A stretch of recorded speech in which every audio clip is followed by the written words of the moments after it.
সন্তানের মাথায় হাত রেখে একটি দোয়া পড়ুন, আপনার সন্তান আপনার বাধ্য হয়ে যাবে। আপনি যাই বলবেন আপনার সন্তান মাথা পেতে আপনার কথা শুনবে ইনশাআল্লাহ। অনেক বাবা মা টেনশনে দিন শেষ, ডিপ্রেশন। একজন আঙ্কেলকে জিজ্ঞাসা করলাম, আঙ্কেল আপনার তো টাকা পয়সার কোনো কিছু অভাব নাই, ব্যবসা বাণিজ্য কেমন চলতেছে? বলে যে ব্যবসা বাণিজ্য ভালো। তাহলে আপনার চেহারায় ডিপ্রেশনের এত ছাপ কেন?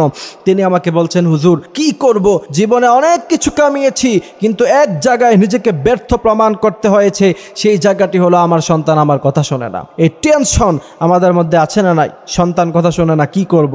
হুজুরের কাছে আসে, এবার পানি পড়া নিয়ে যায়। আমি বলবো, যেই বাচ্চাকে আপনি ইসলাম শিখান নাই, দ্বীন শিখান নাই, বাবা মার সাথে কেমন ব্যবহার করতে হয় সেই হাদিসগুলি শিখান নাই, সেই সন্তান তো আপনার বাধ্য হবেই না। তবে একটি আমল আছে, ওই আমলটি যদি আপনি করতে পারেন ইনশাআল্লাহ আপনার সন্তান আপনার কথা শুনতে বাধ্য হবেই হবে। কারণ আল্লাহ সুবহানাহু ওয়া তাআলা নিজেই আপনার সন্তানকে বাধ্য করে